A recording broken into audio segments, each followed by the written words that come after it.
자, 2012 타경 3998 사건입니다. 물건 번호 2번이네요. 제천시 고암동이고요. 아파트고요. 토지건물 일괄 매각입니다. 임의경 매고요. 지금 보니까 2억 6,100짜리입니다. 얼마에 낙찰받았냐면 2억 원에 낙찰받으셨네요. 자, 권리관계를 조금 살펴볼까 합니다. 밑으로 한번 내려볼게요. 거기 보니까 임차인 현황과 등기부 현황을 한번 살펴봅시다. 임차인 현황에 강석건 씨가 있습니다. 아까 보니까 아까 누가 낙찰받았냐면 이 양반이 낙찰받았네요. 이것도 강석건 씨가 있고 주거용 전부를 점유하고 있고 박미아 씨도 주거용 전부를 점유하고 있습니다. 이게 서로 말이 안 되죠. 서로 주거용 전부를 점유하고 있다? 뭐야, 누가 점유하고 있다는 말이야. 아마 두 사람은 무슨 관계에 놓여 있을 걸로 보입니다. 그렇죠? 지금 보니까 전입일 미상 없음. 여기는 2010년 그리고 배당 요구도 했고 8,000 뭐야? 금액도 같아? 그 뭔가 동일건이라는 생각이 들죠? 동일건입니다. 아마 둘은 이름으로 봐서는 뭐 어떻게 형제지간 자매지간 아닌 것 같고 부부간으로 보입니다. 그렇죠? 임차인 박미아 씨는 전세권자 강석건의 처입니다. 그래서 지금 남편은 임대차 계약을 체결하고 전세권 등기를 해놓고 부인께서 임차인으로서 권리를 주장하고 있다 그 말입니다. 같은 건입니다. 같은 건이죠.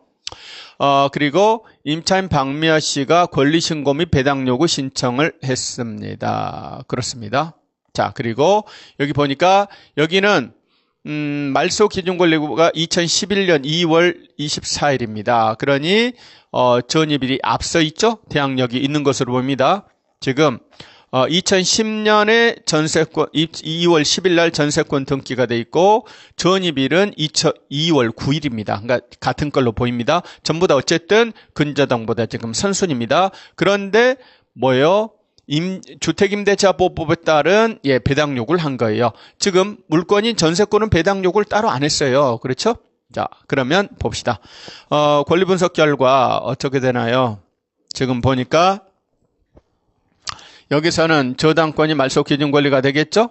지금 여기 보니까 인수라고 써졌습니다. 사실 이런 것들이 기회가 된다니까요. 이거는 분석상으로는 말소 기준 권리보다 선순위고 배당 요구 안 했으니까 인수되는 것처럼 보입니다. 그러나 실은 인수가 될까요? 소멸이 될까요? 소멸이 되죠. 왜냐하면 아까 임차인이 같은 거라니까요. 보증금 8천을 전부 다 배당을 받는다면 소멸이 될 거예요. 지금 아파트 가격으로 봐서는 전액 배당 받을 것으로 보입니다. 8천 배당 받으면 당연히 얘가 죽으면 얘도 죽는 거예요. 같은 건이라고요. 자, 그런데 기록상으로는 인수되는 것처럼 써놨습니다. 자, 따라서 사람들이 이거를 잘 입찰을 안 할 수 있겠죠. 왜냐면 기록이 이렇게 나와 있으니까. 그래서 오히려 민간 경매정보 제공 사이트에서 권리 분석을 잘못한 게 우리로서는 이익이 될 수 있는 물건이에요. 큰 수익을 가져다 줄 수 있는 물건입니다. 권리 분석 결과는 다 죽는 거예요. 자, 그런데 거기 살고 있는 그렇습니다. 그냥 누구요? 아까 강석권 씨가 입찰을 했습니다. 그래서 얼마에 들어갔나요? 2억에 들어갔습니다. 2억에 들어가서 낙찰을 받으셨네요. 지금 이 양반은요, 자기가 누구예요? 배당받을 채권자예요. 배당받을 채권자가 입찰에 들어가서 재고가 매수 신고인 낙찰이 됐습니다. 자, 따라서 이때는요, 2억 6,100짜리를 2억에 써서 들어갔습니다. 네. 이때는 어떻게? 자기가 배당받을 금액이 있죠? 배당받을 금액이 있어요. 자, 따라서 돈 다 내고 나중에 배당받을까요? 상계 처리할 수 있을까요? 상계 처리할 수 있어요. 그렇죠? 자기가 배당받을 금액 8천만 원을 까고 나머지만 내도 되겠죠? 네, 상계 처리가 가능한 물건으로 보입니다. 자, 그런데 지금 그 후속 결과는 잘 모르겠습니다만 나중에 이제 우리가 살펴보겠지만 이거는 조금 부담스러운 물건입니다. 어떤 부분에서 좀 부담스럽냐면 가압류가 있는데요. 다른 건 문제가 안 되는데 가압류를 근로복지공단에서 했어요. 근로복지공단에서 했는데 2억 300입니다. 근로복지공단이 나오면 주의하셔야 됩니다. 왜냐하면 근로복지공단은 뭐죠? 최우선 변제가 될 수 있어요. 지금 회사가 부도가 났습니다. 그래서 임금을 안 줬어요. 그러면 근로복지공단에서 먼저 3개월간의 임금채권 이런 것들은 선지급을 하게 되도록 되어 있습니다. 근로자 보호를 위해서.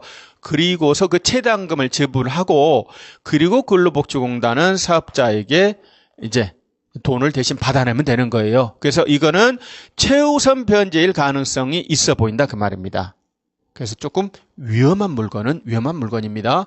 경우에 따라 최우선 변제를 받아가 버리면은 회수할 수 없는 그런 경우가 있을 수도 있습니다.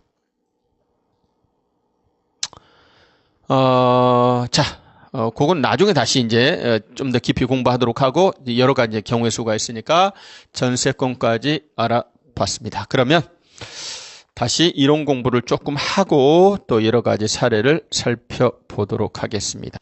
자, 84쪽에 보시면 우선 변제권이라고 하는 게 나옵니다. 그래서 주택임대차보호법상의 가장 중요한 핵심 개념은 대항력이죠. 그 다음에 이어서 우선 변제권이라고 하는 것에 대해서 공부를 해보도록 하겠습니다.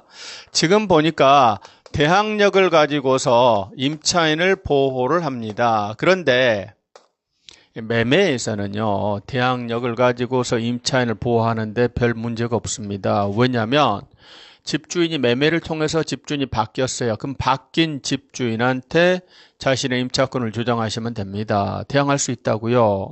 기간 끝날 때까지는 거주할 수 있고요. 기간이 만료되었어도 보증금을 안 주면 나간다, 안 나간다? 안 나갑니다. 계속 살 수 있습니다. 대항력으로서 임차인을 보호하는데 문제가 없어요. 그런데 문제는 경매로 넘어갔을 때입니다. 자, 경매로 넘어갔을 때 공부했죠? 말소 기준 권리보다 늦게 대항 요건을 갖춘 임차인이 있으면 소멸이 된다니까요. 나가라 그러면 나가야 되는 거예요.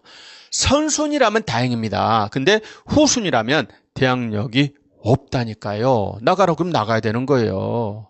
인도명령 대상이 되는 겁니다. 나가라. 나가면 될 거 아닙니까? 근데 문제는 보증금을 못 찾아서 나가니까 문제예요. 그렇죠? 보증금 찾아서 나가면 아무런 문제가 되지 않습니다. 그런데 못 찾아서 나갑니다. 왜냐하면 임차권은 채권이고요. 채권 중에서도 일반 채권입니다. 일반 채권은 배당 순서가 맨 꼴등이 꼴등. 먼저 물건이 다 배당받고 돈이 남아야 일반 채권자들이 배당을 받는데 경매로 넘어간 집은 사실상 물건이나 선순위 권리자가 많아서 일반 채권자들이 배당받을 수 있는 가능성은 그렇게 많지 않다 그 말이에요. 자, 그래서 보증금을 보다 쉽게 찾아서 나갈 수 있게 해주자. 무슨 좋은 방법이 없을까? 이렇게 하면 어떨까?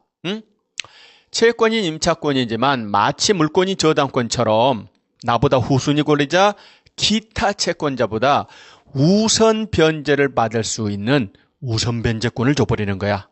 뭘 줘버리자고? 우선 변제권을 줘버리는 거야. 그래서 배당 순서가 꼴등이 아니라 나보다 후순위보다 우선 변제 받을 수 있는 권리를 줘버리자. 맞다. 자, 그래서 대항 요건을 갖추셔야 되죠. 인도 플러스 주민등록이라고 하는 대항 요건을 갖추십니다. 거기다가 임대차 계약서에 확정일자 도장을 하나 찍어주기로 하자.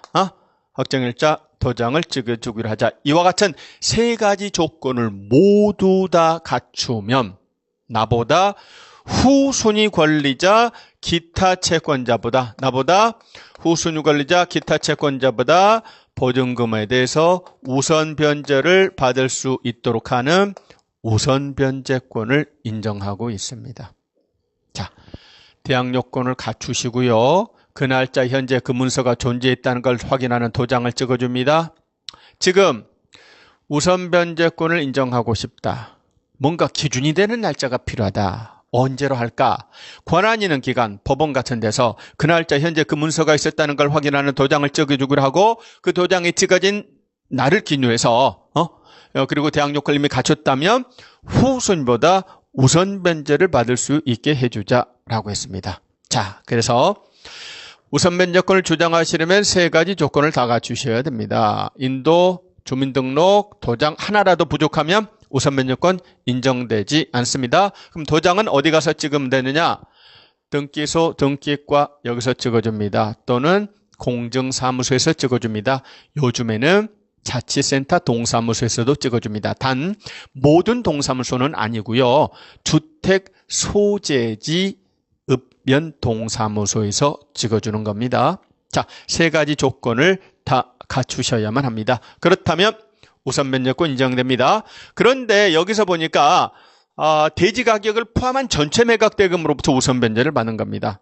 대지 가격을 포함해서. 자, 그래서 어떤 단독주택이 있다고 해보도록 하겠습니다. 그런데 한 사람은 뭐 하고 사냐면 물권인 전세권 등기를 하고 삽니다.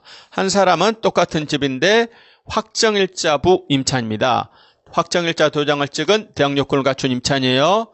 자, 이 양반은 전세권 등기를 하고 삽니다. 이 양반은 대항요건을 갖추시고 확정일자 도장을 찍었어요. 확정일자부 임차인입니다. 자, 그런데요, 경우에 따라서는 확정일자부 임차인이 물권인 전세권보다 더 유리할 때가 있습니다. 바로 이런 경우인데 굳이 돈 주고 전세권 등기 안 해도 됩니다.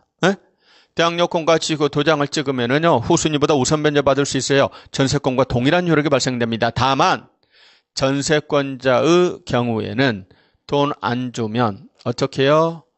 바로 경매 청구할 수 있죠. 그러나 확정일자부 임차인은 돈을 안 줘도 바로 경매 청구는 안 되고 소송을 통해서 집행 권한을 확보해서 강제 경매를 신청하셔야 되는 겁니다.